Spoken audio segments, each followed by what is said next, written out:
अस्सलामुअलैकुम दोस्तों, कैसे हैं आप लोग। उम्मीद करता हूँ खैरियत से होंगे। आज मैं आप लोगों से ड्राइविंग लाइसेंस, बैच, ओला उबर कार के बारे में बात करने आया हूँ। तो सबसे पहला सवाल जो लोगों के मन में है कि भाई ड्राइविंग लाइसेंस कैसे बनवाएं, कहाँ से बनवाएं, प्राइवेट या टीआर बनवाएं, क्या ओला उबर की गाड़ी के लिए बैच लगता है, क्या प्राइवेट लाइसेंस से ओला उबर की गाड़ी चला सकते हैं, क्या लोन पे गाड़ी लें या सेकंड गाड़ी लें या नई लें। तो ऐसे बहुत सारे सवाल आप लोगों के मन में हैं और मुझसे पूछे जाते हैं। तो मैं आज इन सारे सवालों का जवाब देने वाला हूं वीडियो में। तो वीडियो में लास्ट तक बने रहो। अगर नए हैं तो चैनल को सब्सक्राइब कर लो और वीडियो को लाइक का बटन ज़रूर दबा दो। इंशाल्लाह आज आपके सारे सवालों का जवाब मैं दूंगा इसी वीडियो में, क्योंकि मैं टॉपिक भी लिख लिया हूँ, छोटा छोटा देख लो, ऐसे लिख लिया हूँ ताकि याद रहे। तो सबसे पहला सवाल, एकदम क्लियर बात है कि ओला उबर की मुंबई में गाड़ी चलाना है तो आपको टीआर लाइसेंस ही चाहिए। इसमें कोई ऑप्शन नहीं है आपके पास। अगर आपके पास टीआर लाइसेंस नहीं है तो आपको हर आरटीओ पकड़े या पुलिस वाले पकड़े हैं तो आपको फाइन मारेंगे। वो अलग बात है कि सुप्रीम कोर्ट का एक जजमेंट आया था बीच में कि अगर किसी के पास प्राइवेट लाइसेंस है तो वो 8 टन तक का ग्रोस व्हीकल वेट जीवीडब्ल्यू की गाड़ी प्राइवेट लाइसेंस से चला सकता है। ऐसा सुप्रीम कोर्ट का जजमेंट था।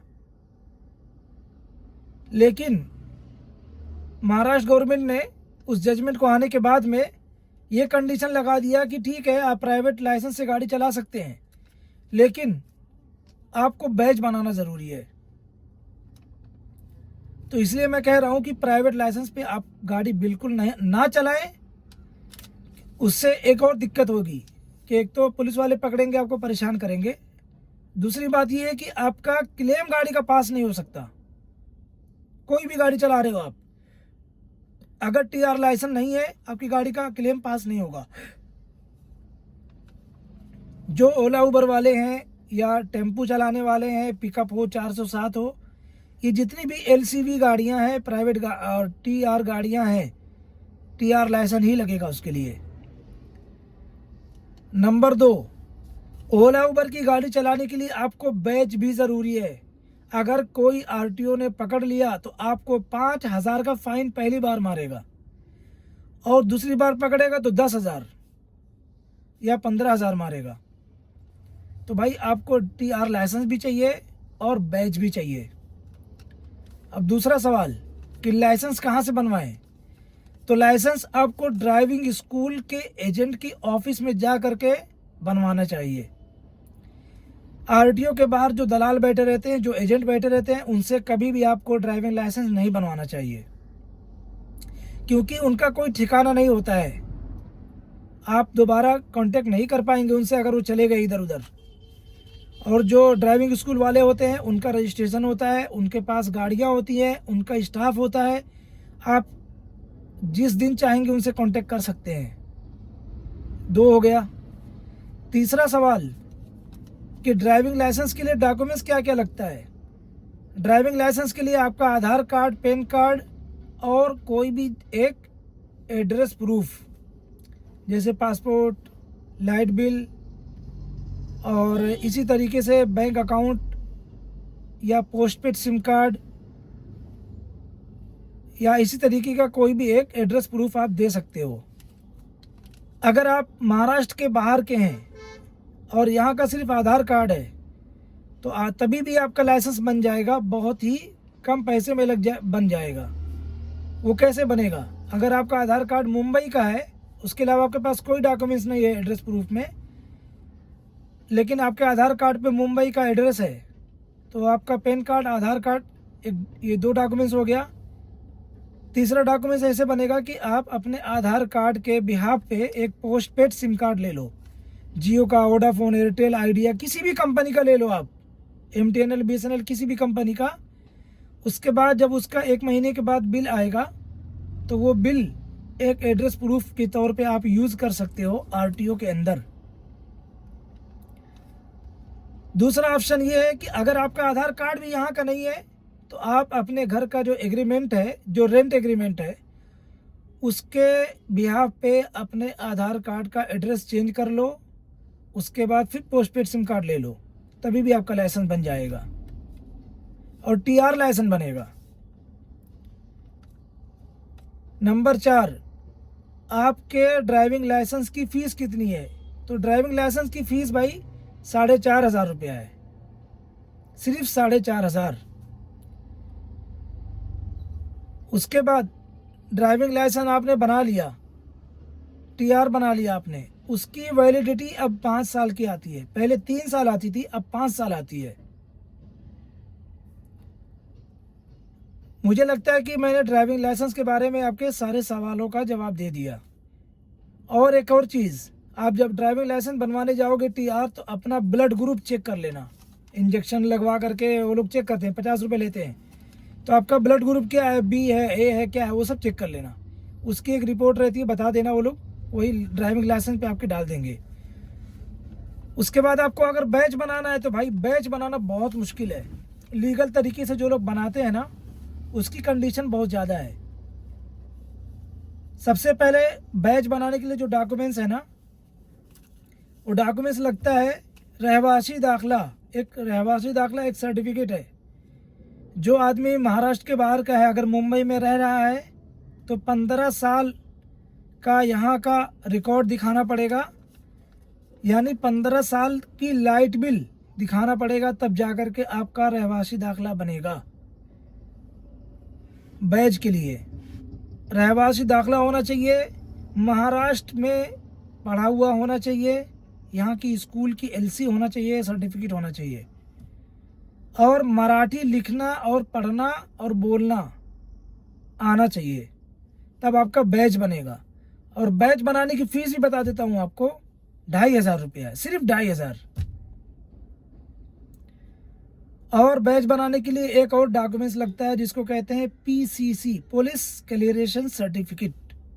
वो पुलिस स्टेशन से बनती है, उसका आवेदन भी ऑनलाइन ही करते हैं। ये जो महाई सेवा केंद्र वाले होते हैं, वो पुलिस कैरेक्टर सर्टिफिकेट आपको बना के दे देंगे। 2 दिन में या 3 दिन में बन जाती है। उसकी फ़ीस 500 रुपया रहती है। तो मुझे लगता है कि मैंने आपके सारे सवालों का जवाब दे दिया। ड्राइविंग लाइसेंस के बारे में कि डॉक्यूमेंट्स क्या लगेगा, बैच के बारे में डॉक्यूमेंट्स क्या लगेगा, उसकी फ़ीस कितनी है, कहाँ से बनवाना चाहिए। अब नंबर 3 पे आता है कि गाड़ी कहाँ से खरीदें। अगर आप इस लाइन में पहली बार आ रहे हैं तो आपको गाड़ी कभी भी नई गाड़ी नहीं लेना चाहिए। अगर आप नई गाड़ी लेंगे तो कर्ज में दब जाएंगे। खुदा ना खास्ता एक्सीडेंट हो जाए तो आप बर्बाद हो जाएंगे। तो आप किसी और की गाड़ी लें, किसी दोस्त यार जान पहचान वाले की गाड़ी लेकर के चलाएं, एक्सपीरियंस करें। भाई अगर इस लाइन में आना है तो पहले आप एक्सपीरियंस कर लो, वरना गाड़ी ले करके फंस जाओगे, गाड़ी बेचना पड़ेगा, बहुत नुकसान में आ जाओगे, कई लाख रुपए का नुकसान हो जाएगा आपको। और गाड़ी अगर कोई लेता है तो भाई बैंक से कभी भी फाइनेंस कराने की कोशिश करो। फाइनेंस कंपनी से फाइनेंस ना कराओ, फाइनेंस कंपनी का इंटरेस्ट रेट बहुत ज़्यादा होता है, बैंक का कम होता है। कोशिश ये करो कि सेकेंड हैंड गाड़ी ले लो और उससे पैसा इकट्ठा कर लो, 4 लाख 5 लाख रुपए कर लो। उसके बाद फिर आप नई गाड़ी अगर ख़रीदना है तब खरीदो। कम से कम 50% डाउन पेमेंट भर के गाड़ी खरीदेंगे, इंटरेस्ट भी कम लगेगा और आसानी से गाड़ी भी मिल जाएगी और आपको गाड़ी चलाने का एक्सपीरियंस भी हो जाएगा। तो उम्मीद करता हूँ भाई आपको सारे सवालों का जवाब मिल गया होगा। अगर वीडियो पसंद आई हो तो भाई लाइक शेयर ज़रूर कर दिया करें। मेरे चैनल पे नए हैं तो चैनल को एक बार फिर से कह रहा हूँ, चैनल को प्लीज़ सब्सक्राइब कर लिया करें। इसी तरीके की वीडियो मैं आगे भी लाता रहूँगा और भी डॉक्यूमेंट्स के बारे में बताऊँगा कि कैसे कहाँ से बनता है। आप ड्राइविंग लाइसेंस खुद बनाने की कोशिश करें, एजेंट के थ्रू जाने की कोशिश ना करें। ड्राइविंग स्कूल से ड्राइविंग लाइसेंस बनवाएं, बाकी जो डॉक्यूमेंट्स होता है वो खुद बनाने की कोशिश करें। हर ड्राइविंग लाइसेंस की फ़ीस बहुत कम होती है, लेकिन जब आप एजेंट के पास जाते हो उसकी फ़ीस बहुत ज़्यादा बढ़ जाती है। तो मेरे पास भाई TR ड्राइविंग लाइसेंस भी है और बैच भी है, और मेरे पास 4 व्हीलर का 3 लाइसेंस है। 4 व्हीलर के 3 लाइसेंस होते हैं, वो भी बता देता हूँ आपको। एक होता है प्राइवेट, यानी अपनी जो घर की गाड़ियाँ होती है वाइट बोर्ड की, उसका लाइसेंस है मेरे पास। एक होता है कैब लाइसेंस, कैब का भी TR लाइसेंस होता है। जैसे अपन कार चलाते हैं ओला उबर में, इसको बोलते हैं कैब, इसका भी लाइसेंस अलग बनता है एक। और एक होता है TR कमर्शियल लाइसेंस, जैसे टेम्पू चलाना है, बोलेरो, पिकअप, टाटा इंट्रा, छोटा हाथी, 407, ये सब जितनी भी गाड़ियां हैं उसका एक TR कमर्शियल लाइसेंस होता है। तो 3 लाइसेंस होता है, और तीनों लाइसेंस मेरे ड्राइविंग लाइसेंस पे छपा हुआ है। तो भाई मैं इलीगल काम नहीं करता हूँ, और कभी भी गाड़ी का डॉक्यूमेंट्स हमेशा एकदम क्लियर करके रखा करो। देखो, मुंबई की सड़कों पर आप चोरी छुपे नहीं चल सकते हैं, एकदम क्लियर बात है, इतना ध्यान रखो आप। कोई भी गाड़ी का क्लियर पेपर अगर नहीं रहेगा, कहीं ना कहीं आप पकड़े जाओगे, और जितना पेपर का खर्चा है उसका 10 गुना भी भरवा लेंगे आपसे। अगर पसंद आई हो तो लाइक कर दिया करें। मैं मिलता हूँ आपसे अगली वीडियो में। अपना ख्याल रखें, अपना वक्त बर्बाद ना करें। अस्सलामु अलैकुम।